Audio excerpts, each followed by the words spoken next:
생생경제.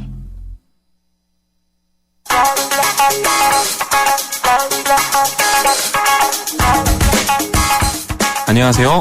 멜로디 경제의 대중음악 평론가 이대화입니다. 요즘 팝음악계 최대의 화제는 바로 마이클 잭슨의 신곡입니다. 제목이 Love Never Felt So Good인데요.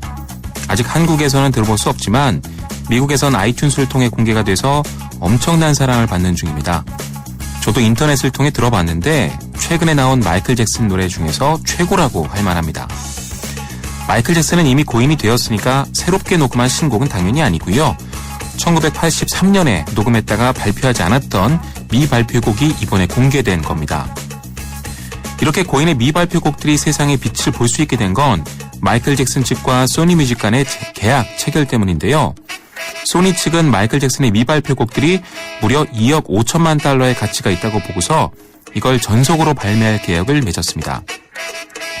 원래 고인이 되면 생전보다도 음반 판매량이 약간 증가하는 것이 일반적인데 이 추모 열기와 상업적 가치를 재빨리 파악한 거죠. 실제로 마이클 잭슨의 앨범은 사후에만 1,280만 장이 팔렸고요. 이 중에서 800만 장은 숨을 거둔 직후에 몇 달 안에 팔린 양이라고 합니다. 마이클 잭슨의 사후 경제적 가치는 음반에만 국한된 게 아닙니다. 작년에 인기를 끌었던 디 이모탈 투어는 태양의 서커스 측과 마이클 잭슨 측이 계약을 맺고 기획한 공연인데요. 총 407번의 콘서트를 통해 무려 300만 명의 관객을 모았고 이를 통해 거둔 수익도 3억 2,500만 달러라고 합니다. 마이클 잭슨은 사후에도 이런 영향력을 발휘할 정도니까 그야말로 팝의 전설이 아닌가 싶습니다. 음악은 마이클 잭슨의 사후에 발표된 미발표 신곡 중에 하나였죠. This is it 듣겠습니다. Ready? 1, 2, 3, 4.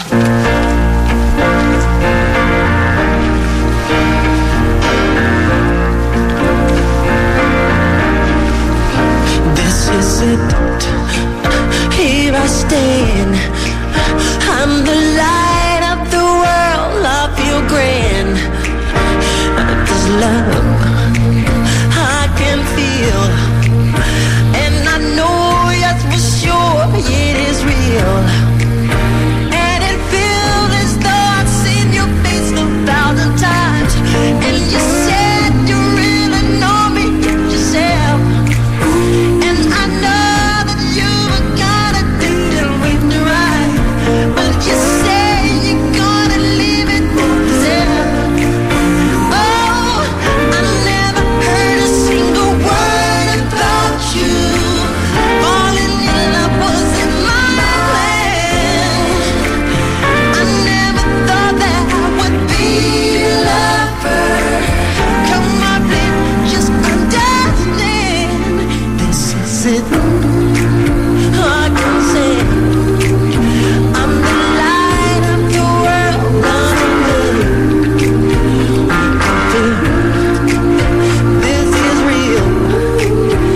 Every time I'm in love, then I feel. And I feel as though I know you since 1,000 years. And you tell me that you see my face before. And you said to me you don't want me hanging around. Many times wanna do it in before. Oh yeah, I never heard a single word about you. Falling in love wasn't my plan. 오빠, 민경이랑 드라이브 하고 싶으면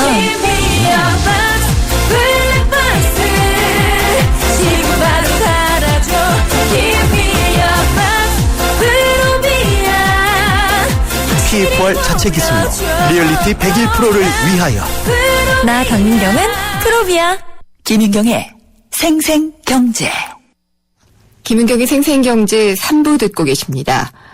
박근혜 대통령이 오늘 대국민 담화를 통해서 공직사회 개조 의지를 밝혔죠. 핵심 내용은 관료 마피아, 그러니까 퇴직 관료들이 재취업해서 여러 가지 이권을 행사하는 관피아라는 그런 것들을 척결을 한다는 내용이었고요. 또 공무원의 인사 시스템도 개혁을 하겠다고 밝혔습니다. 뭐 오늘 밝힌 내용들이 아주 새로운 것도 아니고 부적절한 것도 없습니다만은 앞으로 이게 실행이 될지 실효성이 좀 의문인데요. 숭실대 오철호 행정학과 교수와 함께 얘기를 나눠보도록 하겠습니다. 교수님 안녕하십니까? 네, 안녕하세요. 오늘 담화문 보셨죠? 네. 예. 그중에서도 지금 저희가 초점을 맞춘 것이 관피아 척결인데요. 네. 구체적인 내용들이 좀 나왔어요. 네. 일단 이 안전 감독 업무, 이권이 개입할 소지가 많은 인허가 규제 업무, 또 그리고 조달 업무와 직결되는 공직 유관단체 기관장과 감사위는 공무원을 임명하지 않겠다. 이렇게 얘기를 했거든요. 네. 어떻게 보셨나요? 일단 단계적으로 보면 예. 아마 그 일시적 효과는 있을 거라고 생각합니다. 네. 왜냐하면 우선 조합이나 협회 등을 취업 제한 기관을 추가함으로써 그동안 논란이 되었던 일부 사각지대를 해소하는 효과가 있었습니다. 네. 그리고 또한 일부 영역이 지금 방금 말씀하신 안전감독이라는 이권에 개입할 그런 인허가 규제 업무 등 일부 영역이지만은 공직 유관 단체의 그 기관장 감사제 공무원을 임명하지 않겠다고 분명하게 언급하셨다는 그 자체가 예. 공직 사회에서 느끼는 무게감이 굉장히 클 겁니다. 예. 근데 다른 한편으로 보면은 재취업을 어렵게 함으로써 직접적인 민간 유착을 어느 정도 해소할 수는 있겠으나 시간이 흐르면 다양한 간접적인 유착이 분명히 발생합니다. 이런 사진에 보완하기 위해서 이른바 김영란법의 통과는 굉장히 중요한 의미를 가진다고 생각하고요. 예. 그래서 결과적으로 공직자윤리법 개정을 통하여 재취업을 어렵게 하고 김영란법 통과를 해서 전 현재 관료 유착을 견제하는 이른바 양동작전이 네. 동시에 이루어질 때 실효성이 제고될 거라고 생각합니다. 지금 네, 두 한 가지만 가지 더 의문이 좀 드는데요. 예. 일단 간접적인 유착이 분명히 생길 것이다라고 얘기를 하셨어요. 네. 그것부터 좀 여쭤보고 싶고 그다음에 김영란법에 대해서 자세히 모르시는 분도 있기 때문에 그 소개를 후에 부탁드릴게요. 먼저 간접 유착의 유형 뭐 어떤 게 있을까요? 실질적으로 지금 그 관피아 문제에서 가장 중요한 부분은 네. 공무원이 현직에 있다가 그 다음에 그 퇴직과 더불어서 유관기관에 취업하면서 네. 본인이 공직과 관련돼 있었던 업무가 직접적으로 연결되는 거거든요. 그렇죠. 그런데 이제 간접적인 유착이란 무슨 뜻이냐면 공무원이 실질적으로 유관기관에 취업하지 않더라도 공무원이 유관기관을 도와줄 수 있는 방법들이 충분히 생각해 줄 수 있다는 겁니다. 말을 건네준다든지요? 예를 들어 정보를 제공해 준다든지 예. 사진을 미리 진행된 상황에 대해서 알려줄 수 있다라든가 예. 이런 여러 가지 방법이 있을 수 있거든요. 네. 그래서 이런 것까지 이번 제도를 통해서 막기는 굉장히 어려울 겁니다. 그래서 이런 부분까지가 박혀지지 않는다면 네. 실질적으로 공무원이 산하기관에 내려가지 않더라도 공무원과 산하기관의 유착관계는 보이지 않게 존재할 거라는 거죠. 근데 그런 것들은 제도나 규제나 혹은 네. 뭐 처벌 등으로 해결이 안 된다면은 결국 이 문화를 바꿔야 되는 문제잖아요. 예, 맞습니다. 예. 그래서 이번에 관피아를 해소하는 가장 중요한 부분은 무엇보다도 지금 말씀하신 공무원의 의식개혁인데요. 네. 네, 예컨대 재취업을 막더라도 국민보다는 유관기관을 돕고자 하는 마음이 여전하다면 실질적으로 새로운 제도의 구속력은 일시적일 수밖에 없거든요. 예. 그래서 중요한 것은 오늘 대통령께서 말씀하신 부분을 구체화할 수 있는 그런 후속 작업이 진행될 때 네. 반드시 공직문화 또는 공무원 의식개혁과 관련된 중장기 방안도 포함되는 것이 오늘 대통령께서 말씀하신 제도 개혁의 효과를 제고할 수 있는 방법이다라고 생각하고요. 예. 한 가지만 더 첨언을 한다면 실질적으로 오늘 대통령께서 말씀하신 부분 대부분이 정부 개혁에 관한 부분인데 관피아라는 것이 손바닥이 양쪽에 있지 않습니까? 한쪽을 개혁했으면 다른 쪽인 유관기관 역시도 개혁이 좀 필요하다는 겁니다. 그렇죠. 그래서 예. 유관기관 역시도 기존의 폐쇄적인 그 고급 인력 충원 방식에서 벗어나서 이제는 변화하는 공직 환경에 부응하는 그런 개혁이 좀 필요할 것 같아. 네. 만약 이게 되지 않는다면은 제가 우려하는 것은 자칫 더 나쁜 악화가 악화를 구축하는 결과를 낳지 않을까 예. 하는 그런 염려한 부분도 있습니다. 그렇죠. 그리고 그래서 김영란법이 그러니까 이게 부정하게 어떤 것들을 수수한다든지 공직자가 이런 것들 청탁을 한다든지 이런 거를 금지하는 법안이잖아요. 일종의 후속 조치로서 이게 빨리 좀 해결이 됐으면 하는 통과가 됐으면 하는 그런 바람도 있으신 거죠? 그렇죠. 그래서 제가 아까 말씀드린 것처럼 일단 공직 재취업을 어렵게 했다면 네. 그다음부터는 실질적으로 공직에 재취업을 하든 하지 않든 이른바 그 전 현직 관료들이 충분히 존재하거든요. 예. 근데 이 분들이 부정한 방법으로 유관 기관과 거래를 했을 때 이 부분에 대해서도 법적으로 굉장히 강하게 제재를 해야 된다는 것이 이 김영란법인데 네. 현재 김영란법이 국회 계류 중이지 않습니까? 그렇죠. 그래서 이 법이 같이 통과를 해줘야지 예. 양수 겹장에 그런 보호막이 만들어질 거라는 겁니다. 글쎄 이 법안 통과에 좀 탄력이 붙었으면 좋겠다 이런 생각은 좀 드는데요. 네. 그리고 이번에 어떤 그 조직 개편, 정부 네. 조직 개편이나 개혁에 대한 의지를 좀 이면을 들여다보면은요, 그 총리실 산하의 안전재난처인가요? 네. 그쪽으로 또 많이 방향이 쏠리면서 이렇게 되면은 항상 없어지는 조직의 사람들은 어디로 또 달라붙어야지 되는지, 어디로 통합이 되면 어디로 줄을 서야 되는지 이런 것들을 많이 고민을 하게 되잖아요. 그렇죠. 예, 이런 관행도 좀 바꿔야 되지 않을까요? 실질적으로. 어떻게 하면 될지. 예. 근데 이런 게 있으나 이번에 조직 개편은 좀 그 성향이 다른 것이 예. 보통의 조직 개편을 할 때는 정부가 국정 철학과 가치를 추구하기 위해서 조직 개편을 합니다. 그 네. 부분에서 가장 중요한 기능의 분배가 굉장히 어렵거든요. 근데 이번 같은 경우에는 그 같은 기능의 분배라기보다는 현안의 문제를 해결하려고 하는 문제 해결형 조직 개편 성격이 더 강하다는 거고요. 네. 그러다 보니까 재난안전처 말씀하셨는데 지금 각 부처에서 중요시하고 있는 재난의 기능들이 이미 갖고 있습니다. 해수부라든가 그런 행정안전부라든가 소방방재청이라는 이게 있거든요, 이미. 그렇죠. 근데 이런 쪽을 이제 모아놓는 것이 재난안전처인데 방금 말씀하신 것처럼 그 부처 내부에서는 담당하는 공무원들이 순환보직을 하기 때문에 예. 현재 순환보직 중에 있는 공무원들을 과연 그쪽으로 옮길 수 있을지 옮겨야 될지 예. 그렇지 않고 옮길 수 없을 건지 아나 이런 혼란이 분명히 있을 겁니다. 이 부분은. 근데 그동안의 관행은 대부분이 새로운 부처라든가 이런 게 생기면 내부 공무원들한테 공모를 합니다. 신청자를 받거든요. 예. 받아서 새로운 부처 가서 일할 수 있는 사람들을 먼저 이렇게 조치를 시켜주는데 이번도 그렇게 할지 그렇지 않으면 대통령께서 말씀하셨듯이 재난안전처는 전문가 중심으로 하겠다 네. 하셨다면은 아마 공무원도 있겠지만은 상당 부분 민간 전문가들이 들어올 확률이 높습니다. 근데 이럴 경우에 재난안전처로 옮기지 못하는 예. 기존의 재난 담당 부처의 공무원들은 상당히 혼란스러울 겁니다. 그렇게 되겠죠. 일자리를 뺏기는 게 될 수가 있으니까요. 그리고 제가 재난안전처라고 말씀을 드렸는데 정확한 명칭은 국가안전처라고 얘기를 해야 될 것 같네요. 예. 예. 순환보직제도 얘기를 지금 잠깐 언급을 하셨어요. 네. 예. 이것도 개선이 돼야지 될 걸로 계속 지적은 됐었잖아요. 네. 예.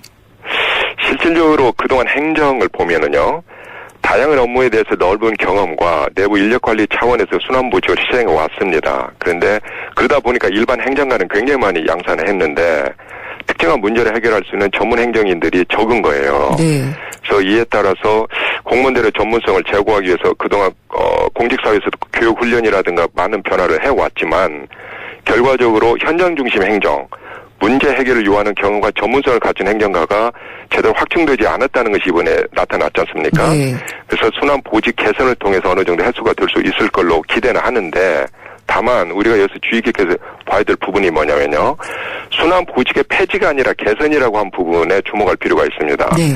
다른 말로 표현하면 여전히 정부행정 업무가 모든 특정한 분야나 이슈에 대한 전문적인 문제 해결만을 요하는 것이 아니라 전반적인 정부 운영에 대한 이해가 필요하다는 점을 거기에 내포하고 있다는 거죠. 예. 그리고 또한 현재 정부가 추진하고 있는 협업 중심의 행정이 제대로 되기 위해서는 내가 맡고 있는 일만 전문적으로 열심히 해서 되는 건 아니거든요.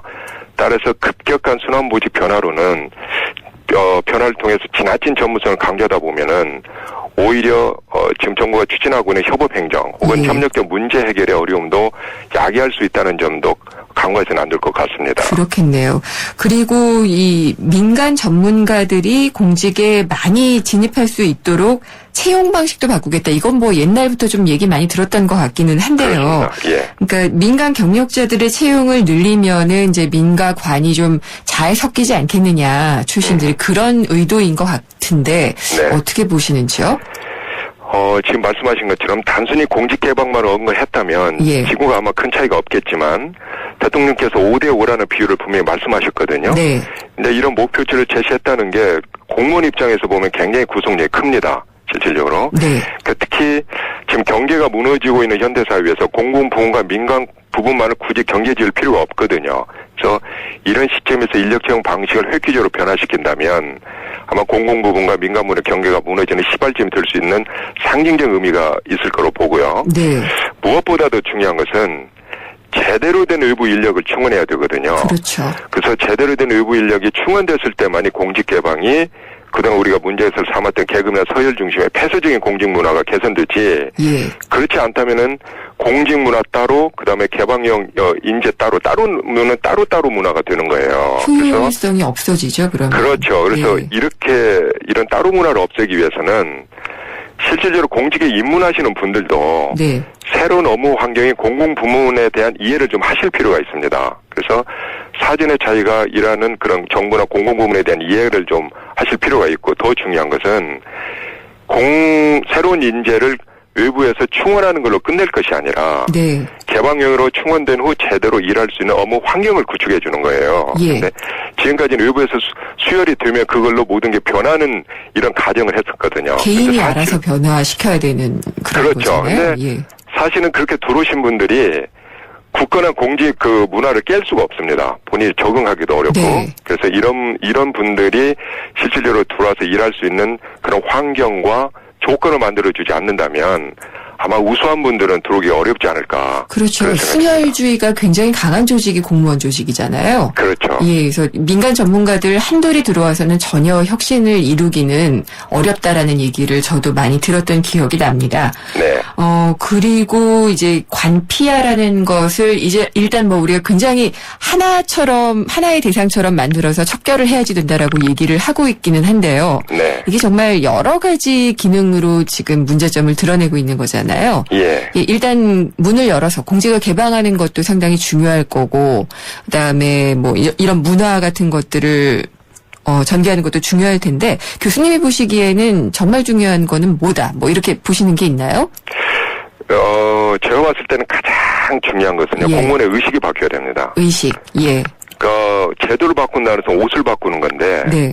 의식은 그 옷을 입는 사람의 생각을 바꾸는 거거든요. 예. 그래서 공무원의 의식이 바뀌지 않는다면은 관폐하라고 하는 부정적인 현상은 일시적으로는 없어질 것 같지만 다시 생기는 이른바 요요 현상만 강화시킬 거라는 게 제 생각이고요. 네.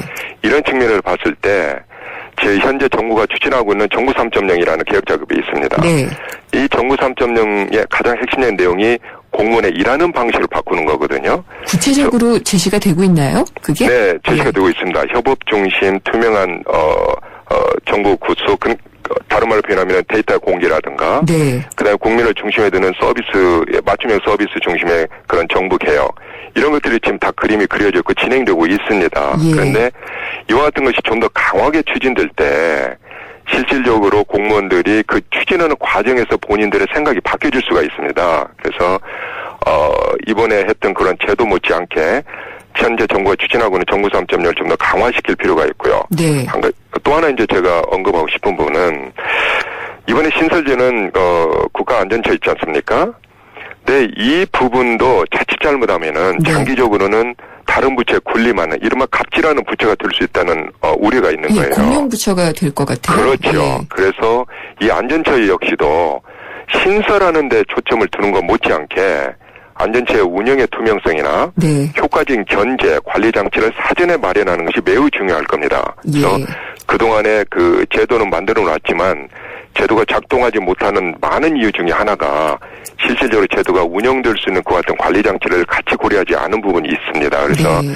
안전처 역시도 그런 공룡 부처가 되지 않게끔 사전에 그런 준비를 하는 것이 매우 중요하겠다라는 견제할 수 있는 말씀드립니다. 장치란 어떤 게 될까요? 예컨대 이렇죠. 지금 재난의 모든 그 내용들이 재난 그 안전처로 와 있지 않습니까? 네. 그렇다면은 안전처에서 모든 것을 계획하고 집행해야만 되는 건지, 예. 그렇지 않으면 그 안전처에서 계획하고 집행하는 과정에서 다른 부처와 같이 협업을 할 수 있는 건지, 네. 현재 내용을 보면 협업이 없는 거예요. 모든 것은 안전처만 할 수 있게 돼 있는데, 일원화돼 있는 거죠. 이러다 보면은 안전처 예. 자체 문화가 굉장히 폐쇄적이 되는 거예요. 예. 실질적으로. 그래서 이런 폐쇄적인 문화가 깨자는 것이 우리가 지금 전문가 중심의 순환보직도 하고 이러자는 건데, 네. 또 다른 그런 폐쇄 문화가 만들어질 수 있는 우려가 여기에 있는 거고요. 알겠습니다. 예. 네. 그렇게 될 때는 아무런 개혁의 의미가 없을 것 같고요. 예, 정말 또 다른 공용 때문에 나타나는 폐해가 있을 거라는 생각이 듭니다. 네. 김영란법에 대한 그 통과도 좀 조속히 이루어졌으면 좋겠고요. 네. 예, 지금까지 숭실대 행정학의 오철호 교수와 함께 얘기 나눴습니다. 감사합니다. 네, 고맙습니다. 가리고 흉터 가리지 마세요. 흉터 전문 더마틱스 울트라 CPX 성분이 흉터를 흐리고 부드럽고 매끈하게, 흉터에 더 자신있게 더마틱스 울트라, 이탈리아 글로벌 제약회사 메나리니. 본 제품은 의료기기입니다. 우리 수학 성적이요? 당연히 걱정 없죠. 그렇다면 수학 실력은 어떨까요? 지금 아이의 수학을 진단해보세요. 정확한 진단과 처방이 진짜 수학 성적을 만듭니다. 스스로 수학. 생생경제 3부는 여기까지입니다. 4부에서는요. 한 주 동안 주요한 세계경제 흐름과 이슈를 살펴보는 글로벌 경제 이슈가 준비가 돼 있고요. 또 경제조치 시간에는 노무상담이 진행됩니다. 산업재해보험을 받을 수 있는 방법은 무엇이고 또 어디까지 산재가 인정되는지 상담을 통해서 자세히 알아보도록 하겠습니다. 궁금한 점이나 의견 있으면은 문자메시지 휴대전화 우물정의 0945번 또 YTN 라디오 앱 예스를 통해서 남겨주시면 됩니다. 잠시 후 4부에서 뵙겠습니다. 경제를 보는 새로운 시각. YTN 라디오 김윤경의 생생경제. 친절한 경제. 오늘의 경제 키워드. 안녕하세요. 경향신문 조미덕 기자입니다. 오늘의 키워드는 하일리 법칙입니다. 대형 사고가 일어나기 전에는 꼭 그런 사고를 예고하는 작은 사고와 징후가 있다는 법칙입니다. 1931년에 미국의 보험사에서 일하던 허버트 윌리엄 하일리가 보험 통계를 정리하면서 정립했는데요. 산업재해로 중상자 1명이 나오기 전에는 그와 비슷한 작은 사고로 다친 사람이 29명이 있고 또 같은 원인으로 부상을 당할 뻔한 사람이 300명 있었다는 거죠. 그래서 1대 29대 300 법칙이라고도 합니다. 한국 사회에는 지난달 세월호 침몰 사고 이후에 하일리 법칙이 회자되고 있는데요. 세월호도 사고가 나기 전에 조타기에 고장이 있었고 배가 지나치게 흔들려서 일을 그만두는 선언이 나오는 등 여러 징후가 있었는데 제대로 대응하지 못해서 화를 키웠다는 겁니다.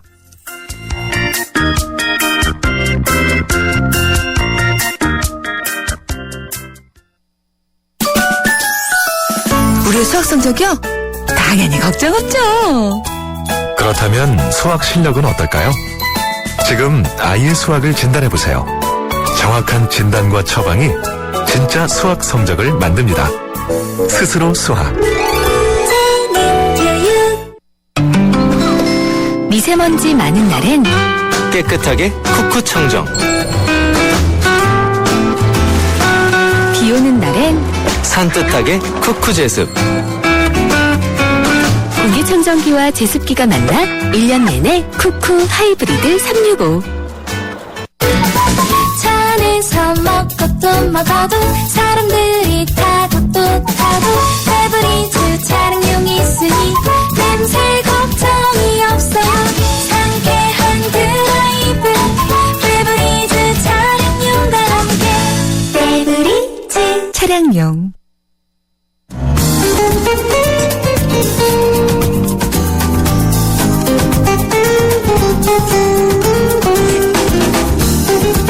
세상의 베이스가 되다 포스코 협찬으로 김은경의 생생경제 4부 시작하겠습니다. 한 주간의 세계 경제 흐름을 짚어보고 전망을 해보는 시간이죠. 글로벌 경제 이슈 연합인포맥스 이장원 부장과 함께하겠습니다. 이 부장님 안녕하십니까? 네, 안녕하십니까? 이번 주 뉴욕 증시는 어떨까요?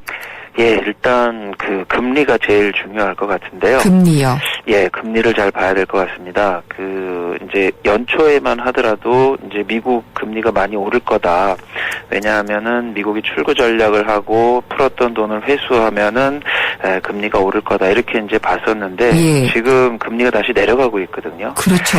예, 이 내려가는 거에 대해서 여러 가지 이유가 있습니다만 뭐 미국 경제에 대한 그 자신감이 좀 줄어들었다. 그런 얘기가 있고 또 겨울에 한파 때문에 경제가 충격이 있었는데 좀 경제 회복이 더뎌지는 거 아니냐. 이런 것 때문에 이제 금리가 좀 떨어지고 있어요. 그리고 유럽도 요즘 좀 금리가 떨어지는 그런 상황이고 이게 미국에도 영향을 주고 있는데, 그러니까 금리가 이제 내려가면 경제 상황을 안 좋다고 보기 때문에 결국 미래 경제를 반영하는 뉴욕 주식 시장의 가치도 떨어질 거다. 네. 이런 논리가 좀 요즘에 좀 나오고 있고요. 이제 좀 교과서적으로 보면 금리가 낮아지면 유동성이 풍부해지니까 주가가 오른다. 이렇게 보는 게 좀 일반적인데 지금 상황은 약간 다릅니다. 금리가 내려가면 경제가 안 좋다고 보기 때문에 결국 주식시장에도 좀 안 좋게 본다. 예. 이런 전망들이 좀 있고요. 그러니까 시장에서 그렇게 보는 사람들이 많다라는 거죠. 그러니까 시장의 전망이 부정적이다. 예, 시장에서 예. 그렇게 보고 그런 것들이 이제 가격 변수에 영향을 미쳐서 예. 그렇게 이제 되고 있는 거고 분위기는 뭐 좀 시간이 지나면 달라질 수도 있는데 일단 이번 주까지는 이런 그 금리 하락 때문에 주가에 영향을 주는 그런 상황이 좀 계속 될 것 같고요. 네. 또 한편에서는 이제 금리가 떨어질 만큼 떨어졌으니까 앞으로 좀 오르지 않겠느냐 이런 전망도 하고 있는데 일단 제일 중요한 변수가 같은 좀 금리인 것 같고요. 네. 이거 관련해서 이제 FOMC 의사록이 이번 주에 또 나옵니다. 그래서 미국 경제 상황을 그 FOMC에서 어떻게 평가하는지 그런 것들이 이번에 나올 것 같은데, 뭐 4월 회의 때는 그 미국 경제가 어떤 좀 반등 흐름이 나타나지 않겠느냐 그런 좀 얘기가 있었는데 회의록에 어떤 내용이 담길지 좀 주목하면 좋을 것 같습니다. 네. 그런데 또 벤 버냉키 전 연준 의장이 그러니까 이렇게 금리를 많이 떨어뜨려서 경제를 살리는 데 역할을 많이 했었는데 네. 이런 저금리 상태가 예상보다 오래 갈 것이다. 이런 전망을 했다고 하네요. 예, 이제 어디서 했는지가 좀 중요할 것 같은데요.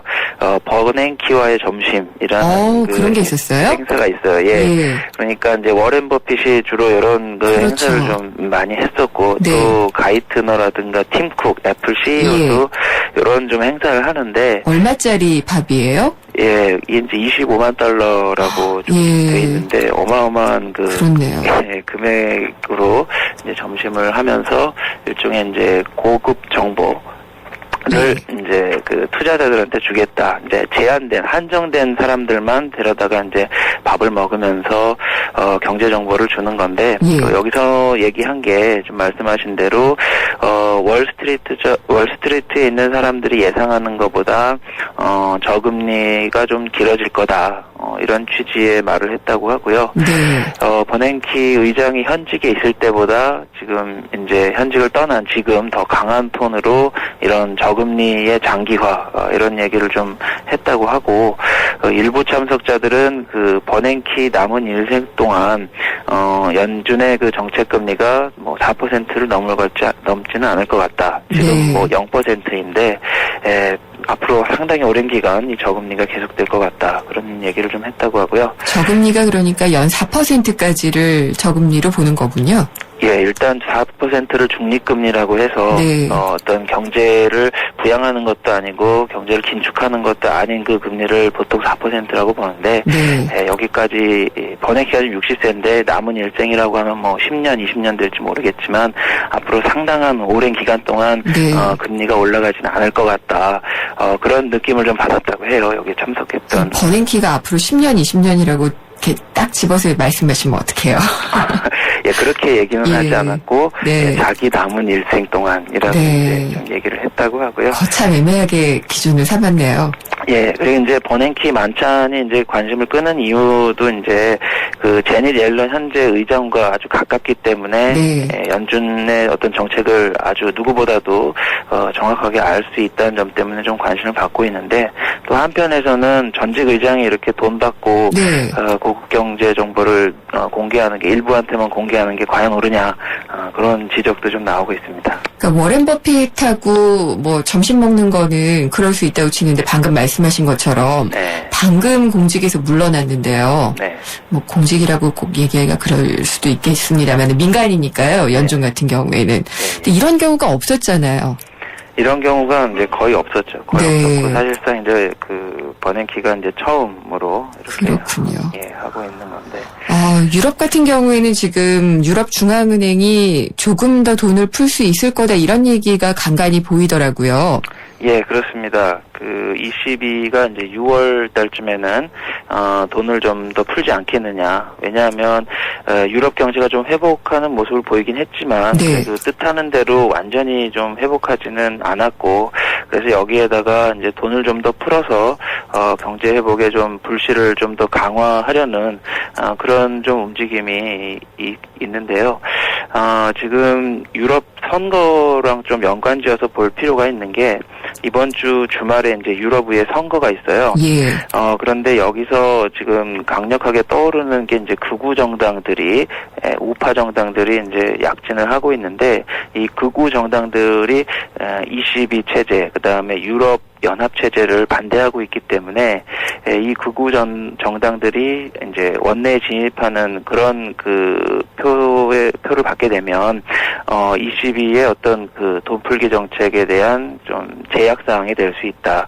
예. 그런 전망들이 나오고 있습니다. 그렇군요. 인도는 지금 10년 만에 정권이 교체가 됐잖아요. 예. 모디노미스 지난번에도 전해주시기는 했는데 네.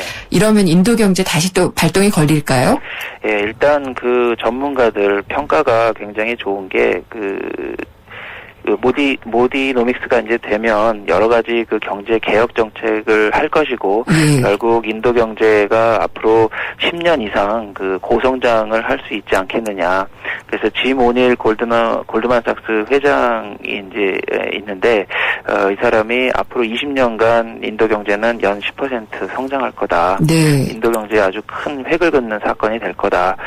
그렇게 좀 전망을 하고 있습니다. 지문일 이 사람이 브릭스라는 말을 만들었던 그 사람이죠? 예, 맞습니다. 그렇군요. 인도 경제 한번 좀 기대를 걸어봐도 좋을지 한번 관심 갖고 보겠습니다. 오늘 말씀 잘 들었습니다. 예, 감사합니다. 연합인포맥스의 이장원 부장이었습니다. 든든한 우리 집 경제 주치, 생생 주치.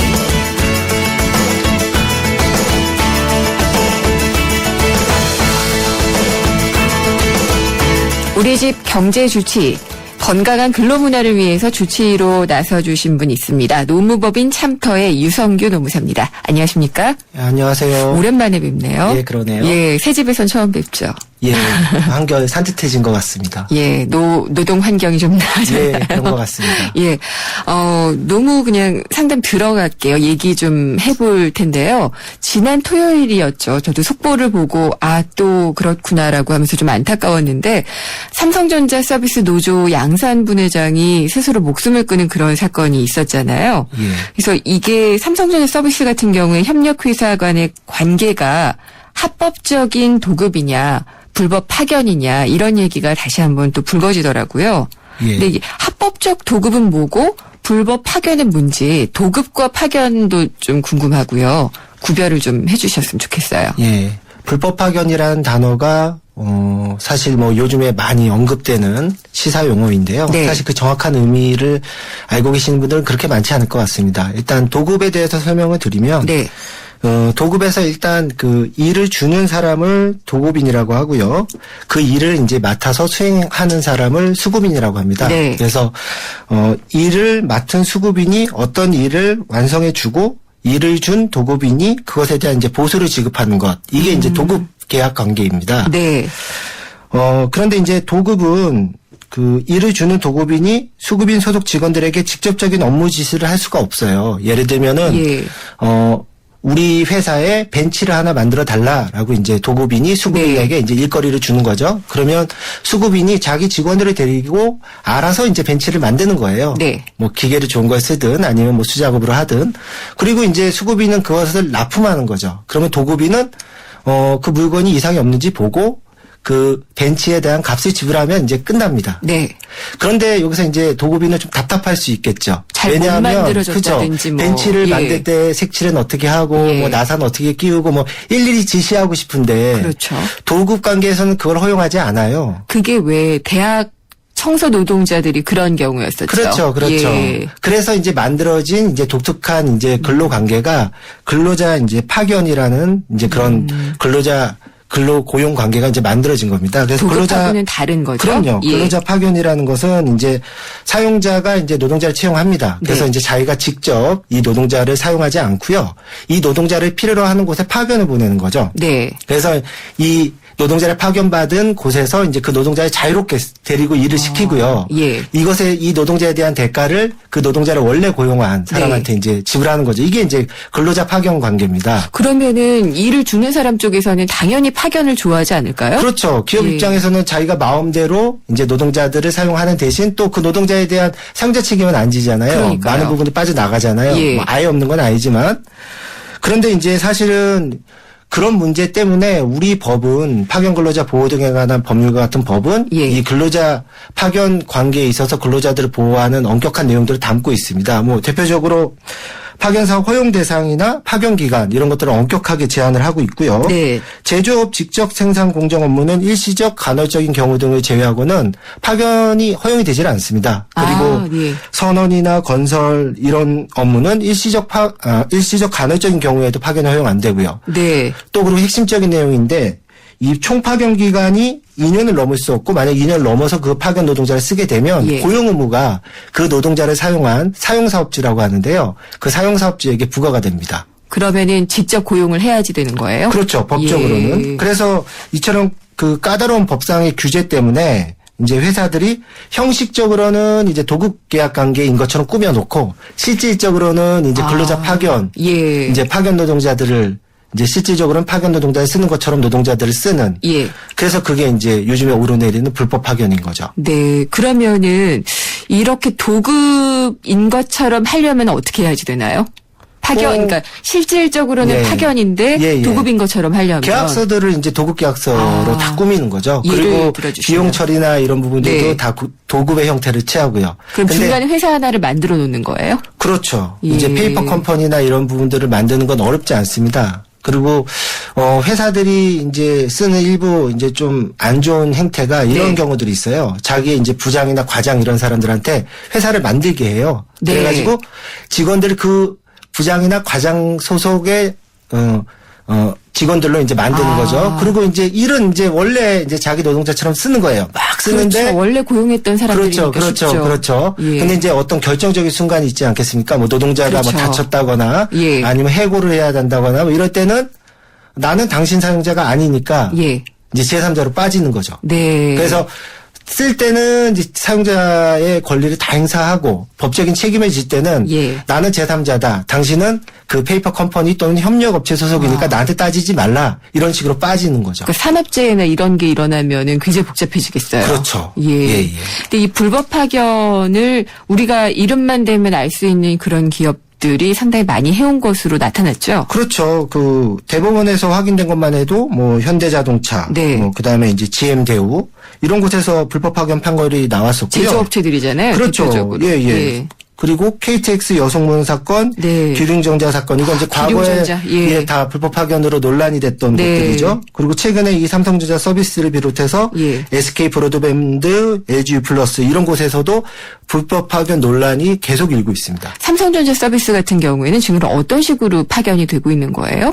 그러니까 삼성전자 서비스가 원래 노동자들을 고용하려면 네. 이제 직접 고용을 해야 되는데 네. 이제 중간에 협력 업체들이 있습니다. 네. 그래서 이제 그 협력 업체에 소속되어 있는 직원들을 삼성전자 서비스가 인력을 형식적으로는 이제 도급의 형태로 쓰는데 네. 이제 노동자들의 주장은 아니다. 나는 그 협력업체 소속이기는 하지만 네. 실질적인 진짜 나한테 업무 지시를 했던 사람들은 삼성전자 서비스다라고 주장하는 게 이제 노동자들의 주장인 거죠. 그렇군요. 삼성전자 서비스는 물론 예. 우리는 그런 뭐 불법적인 행위를 한 적이 없다고 이제 주장하고 있는 상황이고요. 그래서 네. 현재 지금 예. 이제 소송이 진행 중에 있습니다. 그렇군요. 그러니까 우리가 집에서 삼성전자와 관련해서 애프터 서비스를 요청을 했다. 예. 그럼 오시는 그런 기사분들이 바로 이런 불법 예, 예, 파견된 그런 경우인 것으로 뭐 지금 아직 노동자들은 이제 불법 얘기하고 파견이라고 계시고. 단정하기는 예. 어렵고요. 이제 불법 파견 예. 논란이 있는 논란이 있고. 그 노동자분들한테 아마 대화를 나눠보시면 네. 이제 자기는 삼성전자 서비스 직원이다. 예. 협력업체 직원 아니다. 아마 이렇게들 말하시는 분들이 많을 거예요. 그렇죠. 또 그렇게 교육을 받지 않을까 이런 생각이 예, 예. 들고요. 그런 게 아마 이 불법 파견 논란을 낳은 네. 예, 여러 가지 이제 문제점 중에 하나겠죠. 그러면은 이렇게 고용이 돼서 일하시는 분들이 제일 곤란할 것 같아요. 그리고 정말 산업재해나 이런 게 나타나면 그럴 텐데 이런 것들은 사실 법의 보호를 받기가 어려운 사각지대도 좀 있는 것 같고요. 예, 해결할 수 있는 방법은 어떻게 뭐 법을 바꾸는 건가요? 어떤 건가요? 일단은 이제 전문가로서 볼 때 네. 이런 불법 파견을 행한 사업장들에 대한 그 단속이 조금 약간 미진합니다. 아, 사실 지금 이 알려진 업체들만 보더라도 아주 예. 쟁쟁한 업체들이잖아요. 그렇죠. 이런 쟁쟁한 업체들이 불법 파견을 행하고 있다는 것은 밑에 중소 영세 업체들에서는 그보다 더 심각한 형태로 할수 나타나고 있다. 있다는 걸 예. 우리가 이제 짐작해 볼 수 있는 거죠. 그렇다면 아주 대대적인 단속과 감독이 이루어져야 되는데 눈에 띄는 단속과 감독이 제대로 이루어지지 않고 있어요. 이제 또 하나의 측면은 네. 또 이렇게 해서 적발된 사업장에 대해서는 좀 교훈을 줘야 됩니다. 사실은 이런 불법적이거나 법을 어긋나는 고용 형태를 보인 경우에 그에 합당하는 책임을 져야 된다. 이걸 엄격한 징벌? 그렇죠, 그렇죠. 예. 그런 걸 이제 우리 정부가 좀 보여줘야 되는데 네. 사실은 한 가지 예만 들면 아까 고용 의무 말씀드렸잖아요. 이 고용 의무를 사실 이제 법에서 하나의 안전체계로 만들어놨는데 네. 예를 들면 사용자가 이거를 이행을 안 해요. 그럼 과태료가 부과되는 정도예요. 사실은. 과태료가 또 이제 미미한 수준일 수도 그렇죠, 있겠고요. 그렇죠. 예. 그래서 사실 뭐 한 가지 이제 제가 생각하고 있는 안을 말씀드리면 네. 이제 고용 의제. 예를 들면 이제 불법이 딱 드러나는 순간 이 사람은 고용 의무가 아니고 네. 이제 당신네 회사 직원으로 간주한다. 이런 식으로 네. 고용 해라가 아니라 예. 그 불법이 드러나는 순간 당신네 회사 직원인 거다 이제는 이게 고용 의제인 거거든요. 그래서 예. 예전에 한참 논란이 됐던 고용 의무와 고용 의제 논란이 그겁니다. 그래서 그렇군요. 예. 고용 의제의 의미는 상당히 예. 이제 중요한 거죠. 네. 이제 그런 식으로 좀 전환을 검토할 필요가 있습니다. 이 추진은 계속 돼 왔을 텐데 지금 현실적으로 이렇게 구체적인 성과가 없는 것은 뭐랄까 의회나 그러니까 국회나 이런 데서 관심이 없는 건가요? 사실은 원래 법안에는 고용 의제로 돼 있었습니다. 네. 근데 이게 이제 고용 의무로 바뀐 상황인 거죠. 예. 그래서 사실은 이거를 다시 돌려놓기에는 더 많은 동력이 필요한데요. 네. 좀 많은 정치인 분들 이런 분들이 좀 이 문제에 관심을 갖고 이 입법 노력을 좀 기울여 주셨으면 하는 게 바람입니다. 점점 어떻게 보면은 이게 목소리가 크고 힘이 강한 사람들의 주장에는 자꾸 이렇게 쏠려가는 현상이 예. 있는 것 같고 이렇게 예, 좀 예. 작은 목소리를 내거나 힘이 없는 사람들의 얘기에 대해서는 좀 잊혀져 가거나 혹은 이런 식으로 조금 뭐랄까 수정이 돼서 예, 좀 예. 모자라지는 그런 경우가 있는 것 같아요. 그게 참 안타까운데요. 예. 사실은 삼성전자 서비스에서 발생한 죽음은 이번뿐만이 아닙니다. 작년에도 네. 한 분이 돌아가셨죠. 과로로 아마 과로로 돌아가신 분도 계시고요. 또 유서를 남기고 스스로 목숨을 끊으신 분도 계십니다. 네. 근데 지금 우리 그 기자님께서 말씀하셨듯이 이제 목소리가 작고 힘이 없는 분들의 목소리를 우리 사회가 경청을 해준다면 예. 그분들이 그렇게 극단적인 선택을 하지는 않으실 거예요. 네. 목소리를 내다가 이제 자기 목소리에 대한 메아리가 없으니까 그렇죠. 아마 좀 그런 극단적인 선택으로 나아가는 예. 그런 안타까운 현상들이 있지 않을까 이런 생각을 합니다. 저 계란으로 바위치기가 되는 경우는 참 그런데 지금 2711님이 문자를 주셨는데요. 이분 같은 경우에 근무 중에 교통사고를 당해서 디스크 5, 6번 그 판정을 받아서 이 수술을 받아야 됐는데 산재 처리가 안 됐다고 해요. 예. 이분의 경우에는 간접 고용인지 직접 고용인지는 얘기가 안 됐는데 예. 회사 측에서는 산재가 아니다라고 예. 얘기를 했는데 어떻게 대처를 해야 될지를 물어보셨거든요.